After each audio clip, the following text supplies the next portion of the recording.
ညီကိုအားလုံးပဲမင်္ဂလာပါကျွန်တော်က Fury တက်ကိုအများနဲ့တစ်စပေးနေတဲ့လူပဲဖြစ်ပါတယ်မနေ့ကလည်း၈ကွက်ရွေးချယ်ပေးခဲ့ပြီး6ကွက်နိုင်နဲ့ညီကိုအားလုံးပဲအဆင်ပြေခဲ့ကြလိမ့်မယ်လို့ထင်ပါတယ်ဒီညမှာလည်းညီကိုအတွက်အထူး season လေးတစ်ခုလုပ်ပေးထားပါတယ်အဲ့ဒါကတော့လီဗာပူးနဲ့ Real Madrid ရဲ့ပွဲကို9ရလက်ခံမှန်းပြီးမှန်တဲ့သူ3ဦးကို5 mid unit 1000စီထည့်ပေးသွားမှာဖြစ်ပါတယ်ဒါကတော့လွယ်ပါတယ်ဘယ်လိုခံမှန်းရမလဲဆိုလို့ရှိရင်ပွဲပြီးရလက်ကို comment မှာမှန်ပြီးဒီဗီဒီယိုကို share ပေးလိုက်ရင်ရပါပြီဒီနေ့မှာတော့ Champions League ပထမညပွဲစဉ်တွေ9ပွဲရှိတဲ့ထဲမှာလီဗာပူးနဲ့ Real Madrid ပွဲအပါဝင်ပွဲကြီးပွဲကောင်းတွေကိုဒီဗီဒီယိုမှာသုံးသပ်ပေးတော့မှာဖြစ်ပါတယ်ပထမတစ်ပွဲအနေနဲ့ချက်မြေမှာတွားကစားမယ် Slavia Prague နဲ့ Arsenal ရဲ့ပွဲမှာ Arsenal ဟာ3ပွဲကစားထားပြီး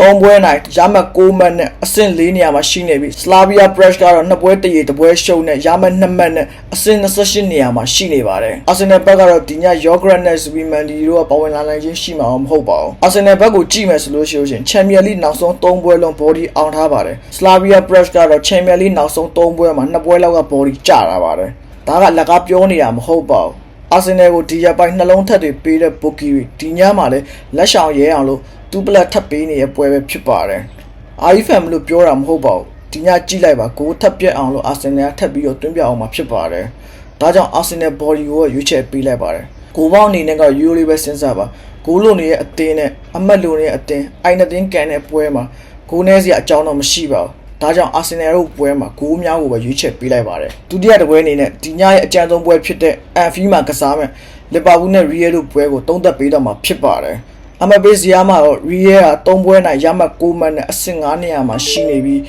လီဗာပူးကတော့2ပွဲနိုင်2ပွဲရှုံးနဲ့ရမှတ်6မှတ်နဲ့အဆင့်10နေရာမှာရှိနေပါတယ်။မနစ်ကလည်း Anfield မှာထိပ်တိုက်အဆုံမှုရှိခဲ့ပြီးအဲ့ဒီပွဲမှာတော့ Real Madrid က C2 နဲ့အရေးနှိမ့်ခဲ့ပါတယ်။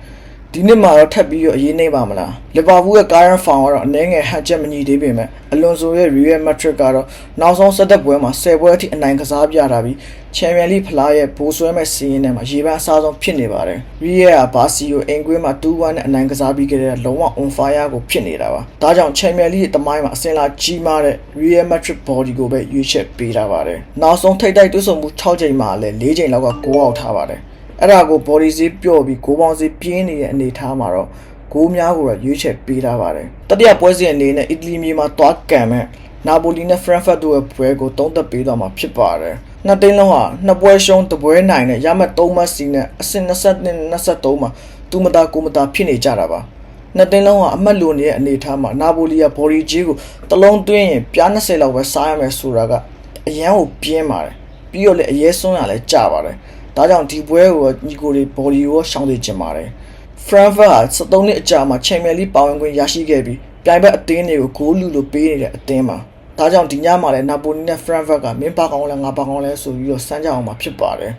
ဒါကြောင့်နာပိုလီနဲ့ Frankfurt တို့ရဲ့ပွဲကိုတော့ဂိုးများတစ်ကြောင်းတည်းကိုပဲရွေးချယ်ပေးတာပါတယ် body ကတော့ညီကိုတွေကြိုက်နေတဲ့ရဆော့ပါနောက်ဆုံးတစ်ပွဲကိုလည်းဒီညရဲ့ပွဲကြီးပွဲကောင်းဖြစ်တဲ့ PSG နဲ့ Bayern တို့ပွဲကိုသုံးသပ်ပေးတော့မှာဖြစ်ပါတယ်နှစ်တင်းလုံးဟာ3ပွဲနိုင်ရမှတ်6မှတ်စီနဲ့အဆင့်1နဲ့2မှာရပ်တည်နေပြီးဘီရင်လူပွဲတို့ပြောရလောက်အောင်တကယ်ကိုမြန်မြန်ဆန်ဆန်တီးကြမယ့်ပွဲပဲဖြစ်ပါတယ် Bayern ရဲ့အထူးခြားဆုံးတစ်ချက်ကိုကျွန်တော်ပြောပြပါမယ် Bayern ကြေးစရိုက်အောင်တွေက6ပွဲစရိုက်ရှိပါပြီဒါကြောင့် Bayern တွေကြေးအောင်တွေကရက်တန့်သိပြီလို့ထင်တဲ့အတွက်လေပြ9ပြားရှုံးကိုကြေးရဲတင်းတင်းပေးရတဲ့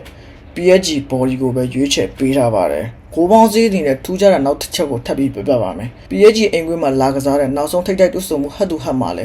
၄ပွဲစတိုက်လောက်ကဂိုးအောက်ထားပါတယ်အဲ့ဒါကို3လုံးသွင်းရင်ပြား80လောက်ရှုံးမယ်ဆိုတာကထိုးသားတွေကိုအယူလုံနေတာပါ